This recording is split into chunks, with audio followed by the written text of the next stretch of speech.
Allez, coucou à vous, je suis Pascal, médium channeling. Aujourd'hui, on se retrouve pour quelques petites explications sur la planchette Ouija, ou plutôt la planche, si vous voulez, comme certains l'appellent, hein, et vous lui donnerez le nom que vous aurez envie de lui donner.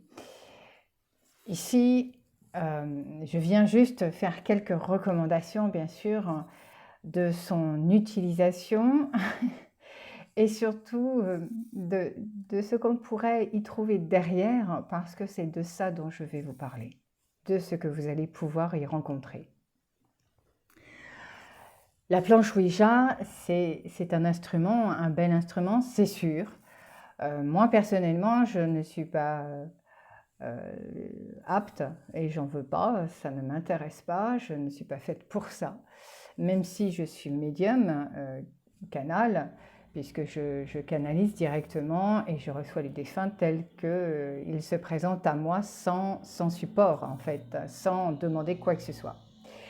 J'ai pu rencontrer tout au long de mon chemin personnel des gens qui malheureusement ont fait mauvaise expérience de cet objet par une mauvaise connaissance, par une mauvaise pratique, plutôt on va dire de l'amusement. Et le retour en fait, et c'est de ça dont il faut parler, c'est du retour et de ce qu'on y trouve derrière. Alors pour ma part, je dirais que tout support est une porte ouverte dans laquelle il faut être averti et savoir en refermer cette porte et surtout à clé. À clé. Pour que celle-ci ne puisse pas se réouvrir surtout et que vous ne soyez pas surpris. Le monde de l'ésotérisme est un monde dans lequel j'ai été baignée très très tôt et je n'ai rien demandé, hein. Ça a été, comme je le dis, c'est mon chemin. Donc il y a beaucoup d'instruments, beaucoup d'outils comme ça que j'ai pu voir, hein, et dans laquelle j'ai tout de suite su, sans avoir de pratique, hein, tout de suite su que ça, c'était pas pour moi et qu'il fallait faire extrêmement attention. La planche Ouija, comme je le disais, peut être un instrument extrêmement précieux lorsqu'on veut communiquer avec des défunts ou autres. Et c'est le autre qui m'interpelle parce que ce autre-là, c'est une double porte dans laquelle on peut être projeté. Et c'est cette porte-là, en fait, que je mets en garde, hein, parce que quand celle-ci s'ouvre, il nous faut bien souvent un médium, et là je dis bien un médium pur qui lui pourra refermer cette porte-là. Le monde de l'autre côté, si un jour vous y êtes intéressé, la pratique du Ouija, il faut vraiment être informé sur la dangerosité, sur ce que vous pouvez vraiment y rencontrer derrière et surtout quel impact ça aura dans votre vie si vous n'arrivez pas à refermer correctement la porte à clé.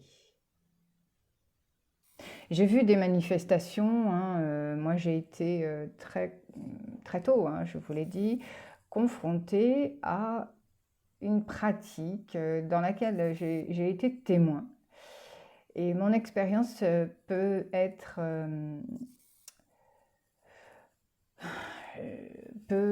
aider, on va dire, certaines personnes parce que un jour, je me suis retrouvée autour d'une table, il y avait un verre au milieu, c'est la même chose et c'est la même pratique, c'est le même but que la planche Ouija.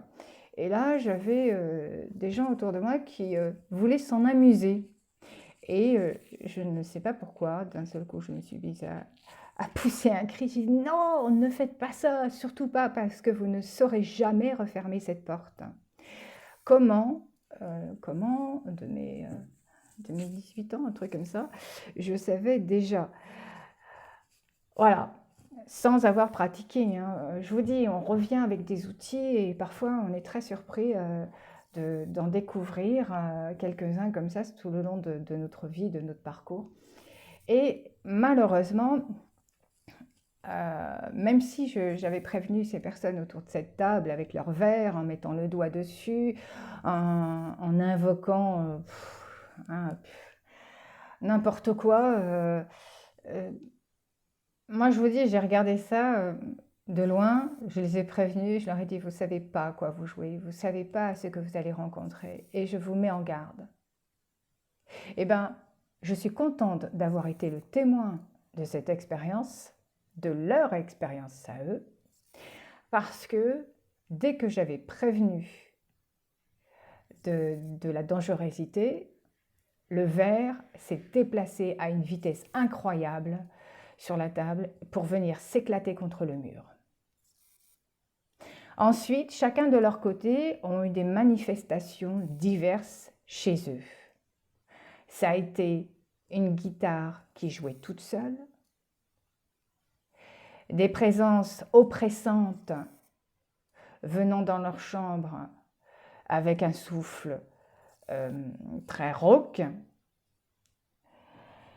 Ça a été une multitude d'événements comme ça dans laquelle malheureusement il y a un retour. Alors moi je préviens et je dis, dans chaque pratique, il y a une porte qui s'ouvre. Lorsqu'on utilise le pendule, il y a une porte qui s'ouvre. Lorsqu'on utilise les cartes, il y a une porte qui s'ouvre. Il y a des multitudes de portes qui sont plus ou moins agréables, c'est vrai. Et parfois, on ouvre une très belle porte et puis là, on tombe, paf, sur la bonne personne, on va dire, qui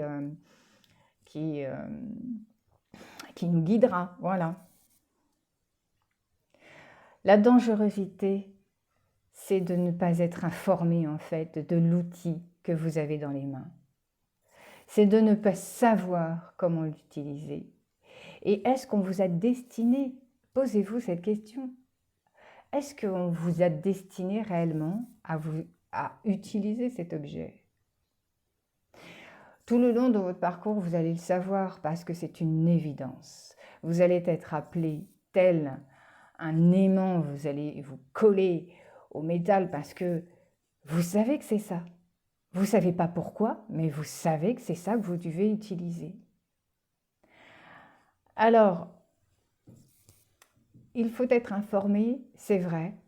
Et moi, je trouve qu'il faut faire des recherches approfondies. Il faut savoir si oui ou non vous en êtes capable. Moi, je vous dis, je suis médium, mais je n'ai pas l'utilité de ça. Parce que dès que je m'assois ou dès que la dernière fois j'ai été couchée, les dessins sont arrivés comme ça. C'est pas quelque chose qu'on va chercher, c'est quelque chose qui vient à nous. Dites-vous bien ça viendra toujours à vous. L'humain a besoin d'expérimenter, a besoin d'expériences folles, a besoin de se faire peur. Mais cette porte-là, je le dis bien, est une porte dangereuse, est une porte qui peut bouleverser votre vie et chambouler toute une famille. Ce sont des manifestations très fortes qui peuvent intervenir au sein de votre domicile, chambouler votre vie professionnelle, amoureuse, vous envelopper dans une sorte de brouillard dans laquelle vous avez l'impression de ne plus être vous aussi, d'entendre des choses menaçantes ou de se sentir menacé, de ne plus avoir de contrôle dans sa vie parce que vous avez l'impression que quelque chose ne va pas, mais vous ne savez pas quoi. J'essaye de vous mettre énormément d'indications pour que vous sachiez au moins à quoi vous attendre. Dites-vous que si un jour vous avez des manifestations, elles se feront naturellement. Rien ne sert d'aller chercher ce monde-là, c'est ce monde-là qui viendra toujours à vous si vous en êtes destiné. Merci. C'était Pascal Médium Jamy.